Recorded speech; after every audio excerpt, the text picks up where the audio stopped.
Caribe somos, porque el Caribe nos une.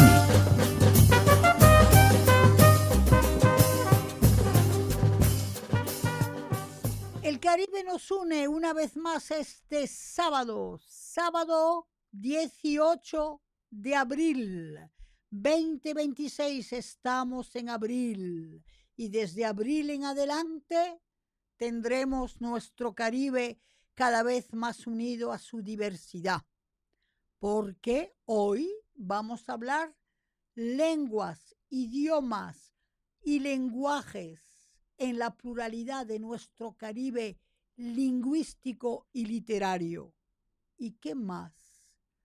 Marcos Lorarri, después de tanto tiempo de nomadismo y de ausencia, va en una antología retrospectiva al Museo de Arte Moderno, el MAM. Comentaremos. Y claro, convivencia, cohabitación, democracia. ¿Y a dónde vamos con la necesidad de todos en este siglo XXI? Y entonces, ¿qué más? Balance de lo que fue un mes intenso de francofonía en sus celebraciones en Dominicana, Francofonía 2026. Y no te olvides, el turismo de tu país es cultura cultural. Contigo, Delia Blanco. Por el mar de las Antillas anda un barco de papel. Por el mar de las Antillas. Mira, querido Gustavo, yo siempre he pensado que la diversidad lingüística de todo el Caribe, ya en el siglo XXI, digamos que en las escuelas, desde la primaria hasta las universidades, por lo menos habría que enseñar como 4 idiomas y nuestras generaciones tendrían que salir hablando 4 idiomas, como lo hacen en muchos países multilingüísticos, como es el caso de Holanda. Los holandeses te hablan neerlandés, inglés y muchas veces alemán, que son 3, y cuando les inspira también francés. Es decir, que somos multilingüísticos y que la convivencia multilingüística nos debería obligar desde las maternales a multiplicar los idiomas que nos unifican en el Caribe. Porque fíjate bien, querido Gustavo, está bien que las metrópolis trajeron al Caribe el español, mejor dicho, el castellano, el francés, el inglés, el neerlandés y a veces el danés. Estamos de acuerdo. El inglés por Inglaterra, el inglés también por lo que sabemos de las implicaciones geopolíticas con Estados Unidos. La lengua castellana, claro, por vía de colonización, de migración, ¿verdad? Y el inglés también por las relaciones postcoloniales con Inglaterra. Todo eso lo sabemos. Ahora bien, esas lenguas matrices de nuestro Caribe, la gente está loca por ir a Europa a practicar el español, a ir el francés, el inglés. Pero señores, si tenemos la Universidad de West Indies en Jamaica, tenemos las universidades de Trinidad y Tobago, República Dominicana tiene las universidades de los departamentos de lenguas en todas las universidades. En Curazao, Aruba y Bonaire, neerlandés. Guadalupe, Martinica, francés.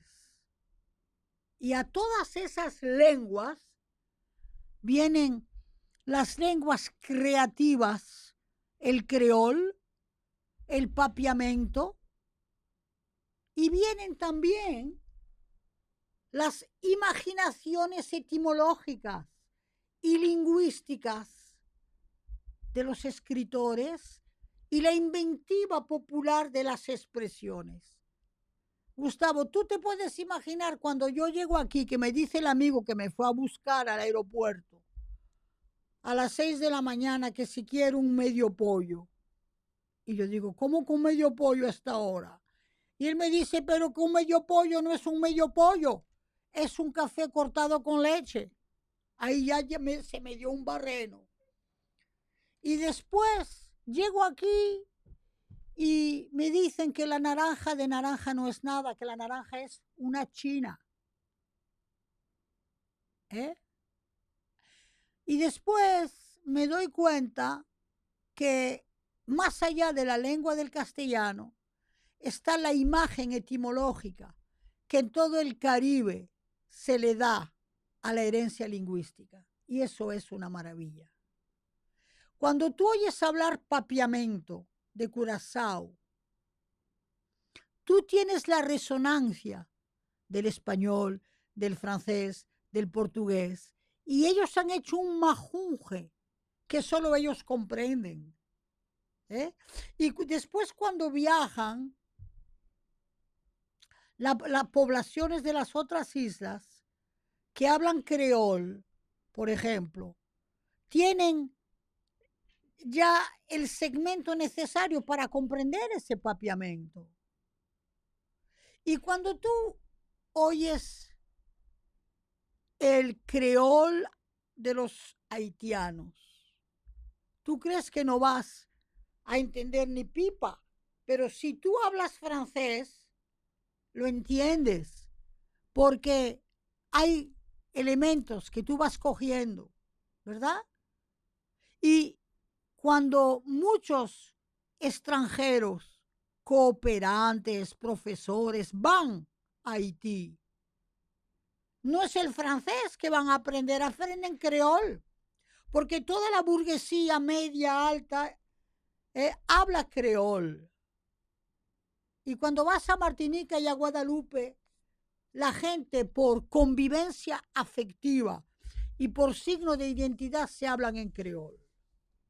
Y claro, y después están los elementos creativos lingüísticos, donde, por ejemplo, el escritor Patrick Chamoiseau, como Confiant, como Glissant, adhieren la metáfora del creol a la lengua francesa en sus escritos. Entonces, en cuanto a los purismos lingüísticos, ¿qué es eso? Un purismo lingüístico. El Caribe demuestra que una cosa es la lengua y otra cosa es el lenguaje. Entonces, la genialidad del conjunto del Caribe es de hacer de las lenguas lenguajes que se convierten en lenguas literarias, en imágenes, en estampas creativas. Y cuando tú lees, por ejemplo, a Rita Indiana, tú ves todas las expresiones populares y del medio urbano dominicano, que ella toma en la construcción semántica, en la construcción etimológica. Entonces, el Caribe es la libertad de la reapropiación de las lenguas occidentales en lenguas de imaginación. Y eso es maravilloso encontrarlo tanto en la literatura como en la vida social, en la vida popular y en la vida cultural. Y eso es para todo el Caribe, que sea anglófono, francófono, creolófono. Todo el Caribe tiene imaginación de los lenguajes lingüísticos. Y eso es una maravilla. Contigo, Delia Blanco. De Quisqueya al mundo. Pues sí, de Quisqueya al mundo. De abril al mundo. Estamos en pleno mes de abril, Gustavo. Y nuestra juventud tiene que saber que abril es el acto conmemorativo de la gesta heroica constitucionalista que luchó contra la ocupación americana del 63-64, con presión en el 65, que condujo a la Guerra de Abril. Y que la juventud tiene que comprender que esos años 70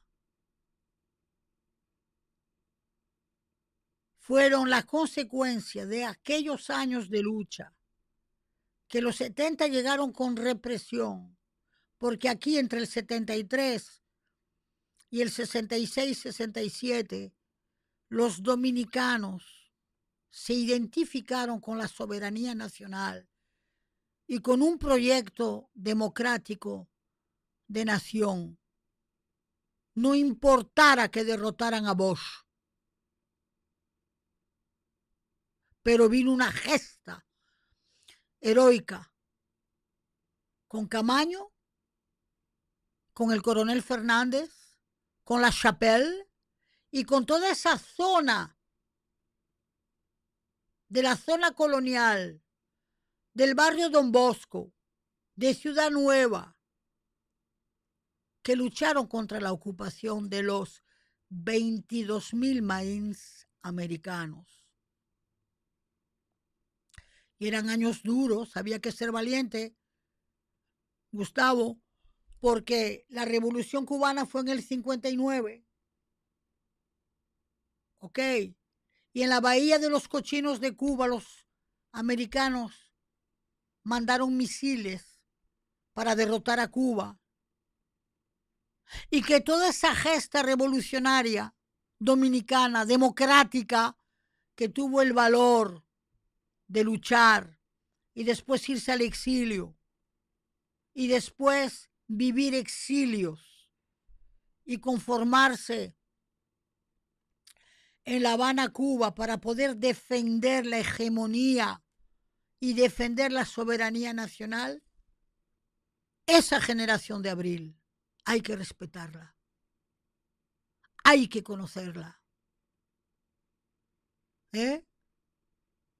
Y hay que leer la novela de Marcio Veloz Mayolo desde Abril en adelante. Y hay que ver las ediciones de René Fortunato. Y hay que pensar en ese sentimiento de nación y en ese sentimiento de soberanía. Entonces invito a pensar que esa guerra de abril fue respetada en el mundo entero por los grandes intelectuales del mundo, que aquí vinieron franceses, españoles, republicanos, democráticos a defender esta patria. Hasta un poeta haitiano, Jacques Viau. Y aquí hubo también un grupo militar de haitianos defendiendo la soberanía dominicana. Y aquí se interesaron por esa historia que fue truncada por la invasión americana y por la negociación obligada para evitar la masacre nacional. Pensemos en abril. El abril dominicano es universal porque más que nunca es un ejemplo internacional de lucha democrática. Contigo, Delia Blanco.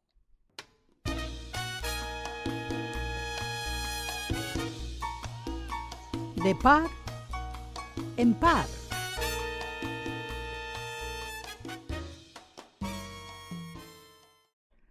Señores, Camaño, militar y guerrillero,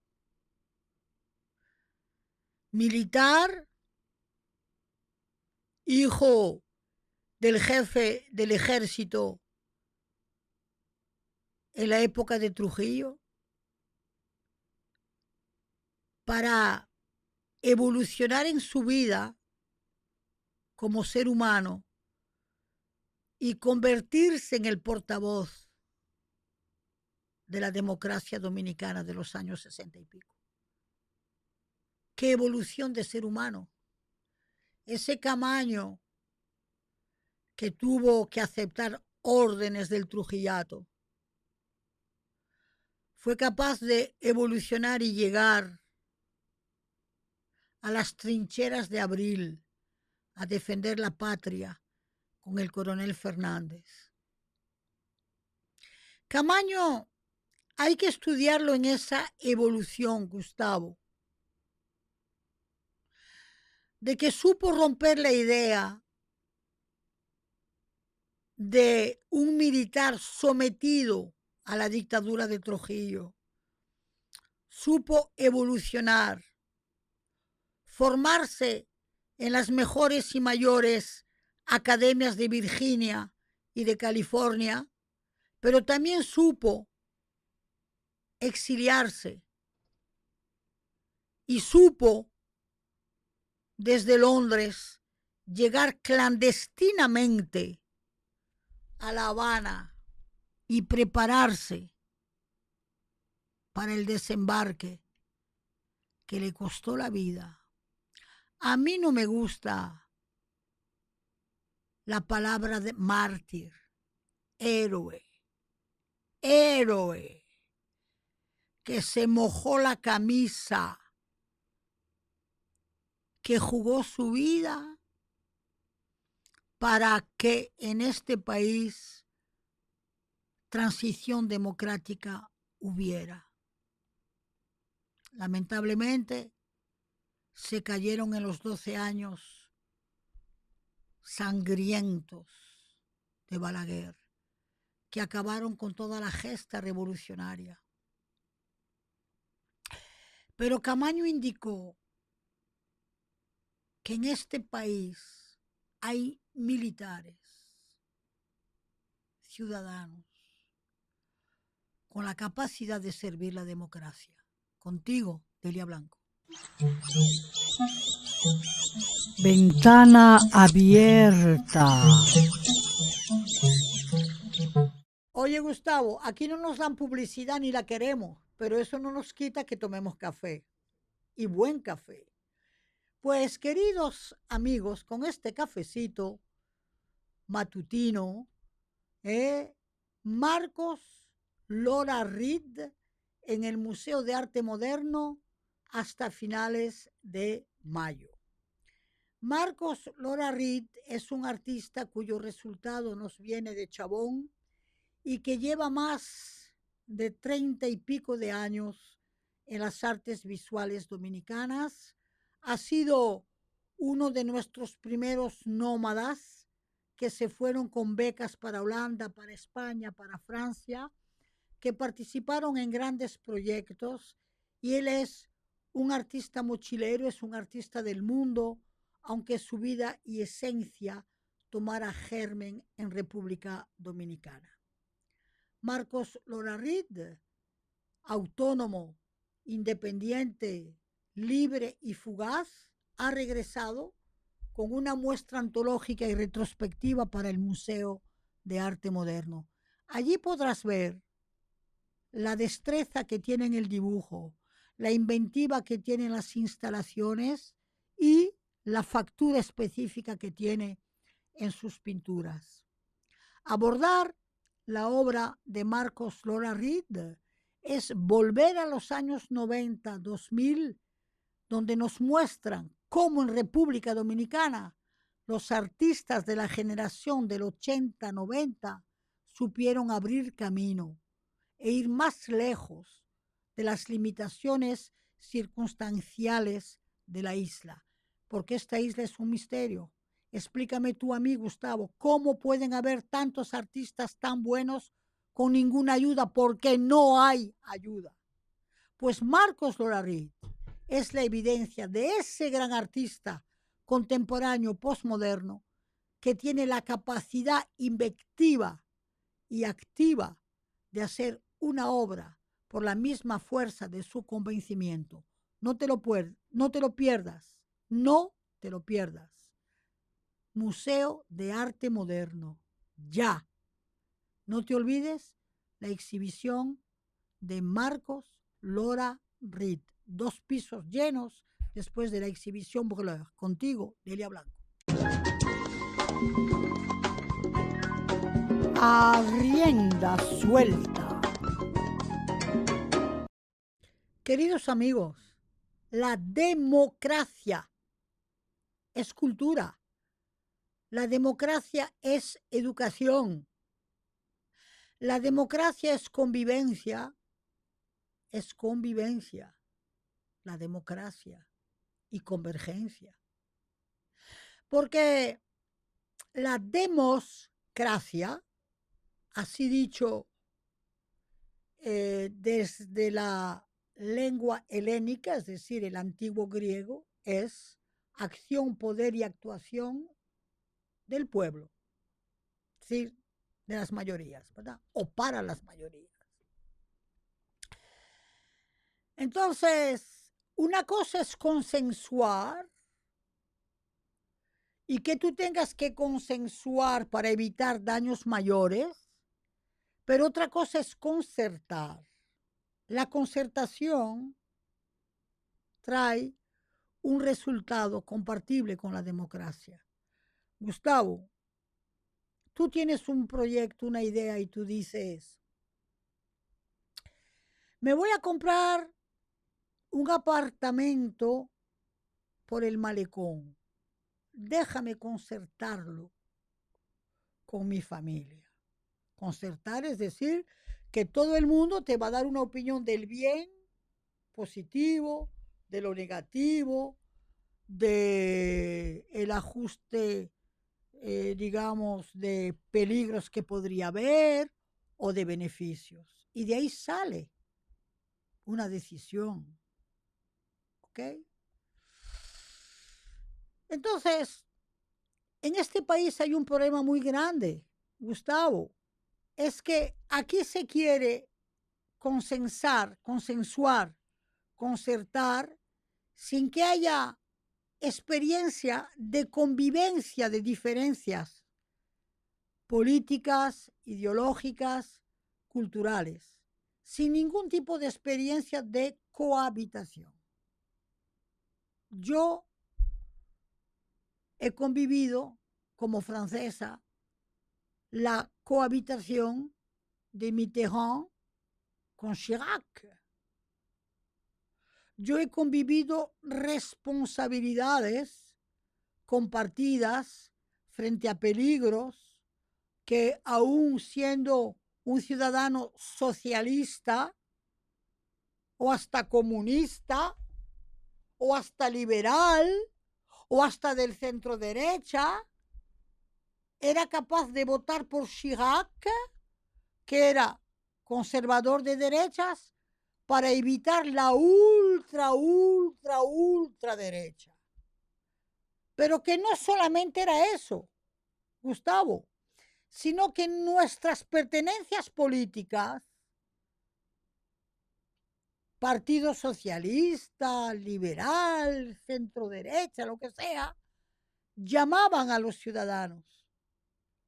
Tomemos la responsabilidad de frenar la ultra derecha y les invitamos abiertamente a optar, cuando no querían decir por Chirac, por lo más razonable. Ya con eso lo estabas diciendo todo. Entonces, en países donde no hay convivencia en gobiernos, donde no hay convivencias de cohabitación, de gerencia democrática, es muy difícil consensuar. Es muy difícil. Podemos aplaudir llamados, ¿verdad?, de consultaciones, de consultas, pero ¿cómo tú lo conviertes eso en una fuerza democrática? ¿Cómo tú conviertes ese paso consensuado en una fuerza que evite extremos, extremos discriminatorios, extremos, digamos, ideológicos, para hacer de esta nación una nación de convivencia. Porque tú me vas a decir a mí que todo en un partido, todos son malos. No es verdad. Es decir, ¿por qué no se busca lo mejor de lo mejor en cada una de las fuerzas para hacer un proyecto nación de cohabitación, con un consejo de sabios que regule y controle las decisiones? ¿Vale la pena tal decisión? Vamos a consensuar. ¿Me entiende? Entonces, creo que el gran problema, Gustavo, es que no se entienda la democracia como una dinámica cultural, educativa, de convivencia. Que se entienda la democracia únicamente por el empuje de partidos. No es verdad. La democracia no es un asunto de partidos, es un asunto de sociedad civil, de gente, de pueblo y de sociedad.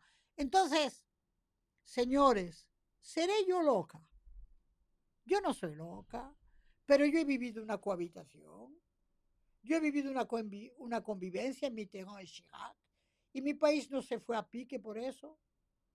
No se fue a pique. Entonces, jóvenes, piensen con criterio educativo y cultural que el consenso tiene que ser consenso. Consenso, concertación y convivencia. Contigo, Delia Blanco. Francofonía de las Américas. Francofonía des Amériques. Pues sí, queridos amigos, en esta Francofonía de las Américas 2026 hemos tenido el mayor abanico de la diversidad, de la pluralidad de pensamiento, donde la dominicanidad abraza la francofonía y la francofonía la dominicanidad. Debo decir, mi querido Gustavo, que la reunión que tuvimos aquí, ¿verdad?, en la Cancillería, las dos reuniones preparatorias, realmente permitieron, como nunca, que los diferentes interlocutores francófonos, sea del estamento de las instituciones dominicanas, ministerios, centros culturales, asociaciones, fundaciones, escuelas, colegios, alianzas francesas, institutos, ministerios como MINER, como MESIT, instituciones como Cinemateca, fundaciones como Funglode, aportaran y contribuyeran, como también lo hizo el Centro León, a una inmensa pluralidad.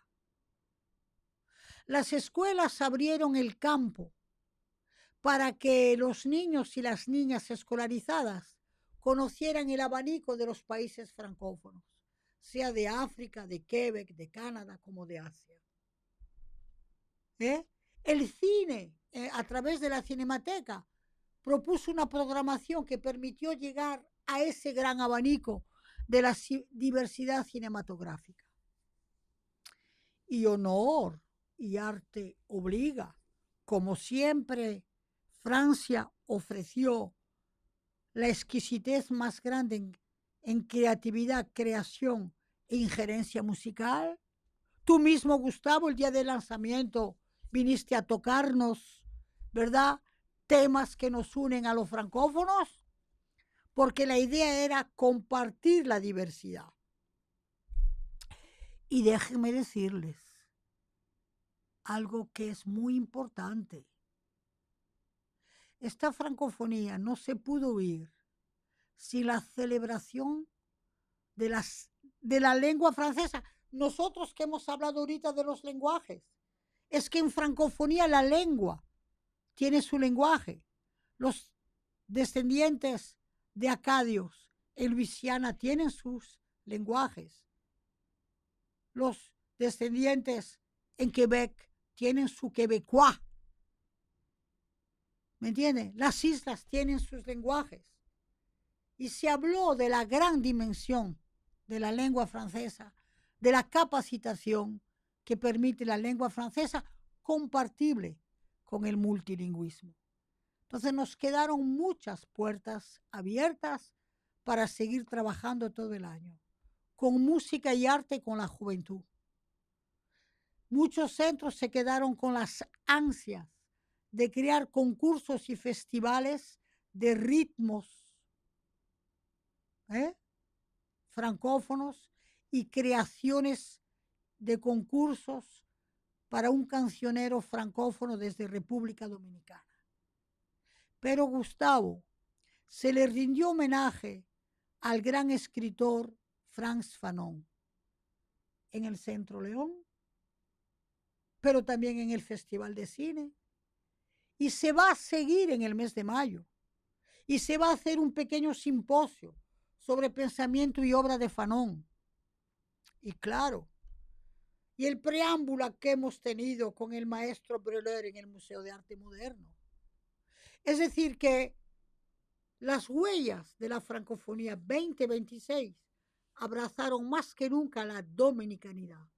Y la dominicanidad ofreció todo lo que tiene para hacer de la francofonía una fiesta, y fiesta gastronómica fue en el Centro Siro-Libanés con el Festival Gastronómico de la Alimentación de la Gastronomía Francófona.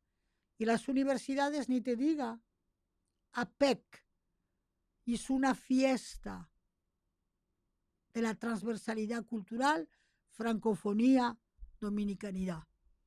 Entonces ya ustedes saben, queridos amigos, la francofonía en Dominicana ya no es asunto de una celebración, ya es una identidad. Contigo, Delia Blanco.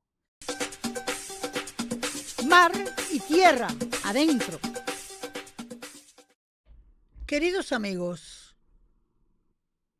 República Dominicana tiene un patrimonio cultural intenso, específico y muy vivo en el marco del turismo, y que con la cultura dominicana se puede hacer un turismo cultural. Mira, Gustavo, tú no te imaginas la curiosidad de los europeos para conocer los procesos de los productos. Imagínate tú lo que fuese organizar, por ejemplo, un día para visitar los cañaverales dominicanos del este, pero también del sur, y entender de cómo desde la zafra y de la caña llegar a un trapiche o un ingenio para ver cómo llega de la melaza el cristal de azúcar. Yo te digo a ti, distinguido Gustavo, que muchos grupos de Canadá, de Europa, se inscribirían en ese tipo de excursiones. ¿Tú sabes lo que es salir de un cañaveral y después llegar a una, digamos, fábrica de azúcar y ver cómo surge el cristal del azúcar? Eso es un evento. Y del lado de Nizao tenemos el único trapiche mudéjar de las Américas. ¿Qué es un trapiche mudéjar, Gustavo?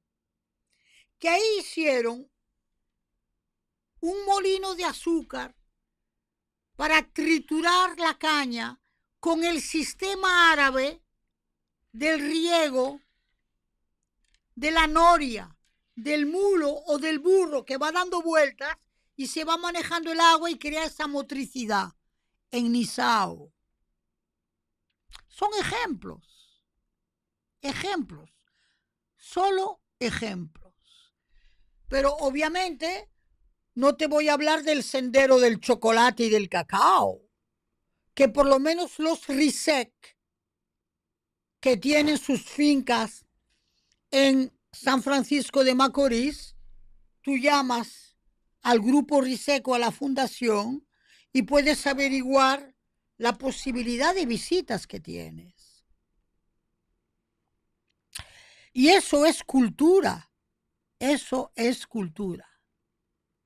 Óyeme, Gustavo, ¿y tú te imaginas lo que sería en toda la zona del este, donde están esas tierras extendidas con el famoso ganado de la central romana, de que un grupo de turistas vaya a conocer el sistema ganadero dominicano,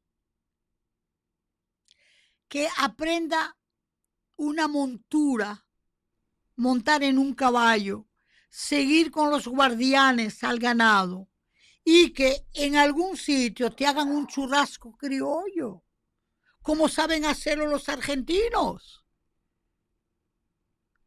¿Me entiendes? Porque la romana no es únicamente casa de campo, ¿eh? La romana es esa extensión agrícola ganadera inmensa.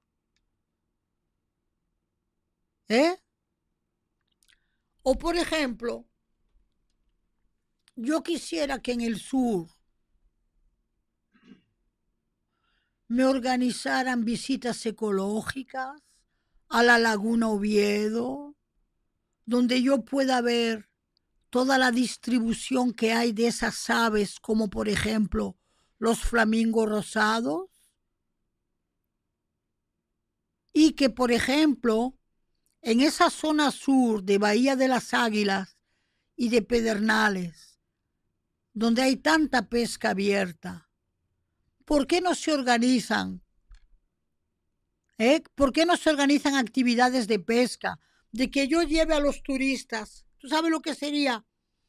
A pescar, por ejemplo, el mero criollo, a pescar colirrubia, o que yo lleve grupos del lado de, ¿cómo se llama?, de Las Salinas, al levantado para allá, a pescar bulgao o lambí, a conocer en Miches, un pueblo pesquero, a compartir una pesca y luego poderla compartir y aprender yo a hacer el pescadito a la criolla frito a lo Boca Chica. Es decir, este país se está perdiendo el turismo antropológico, cultural, popular de la identidad dominicana. Invito que reflexionemos. Vale la pena. Contigo, Delia Blanco.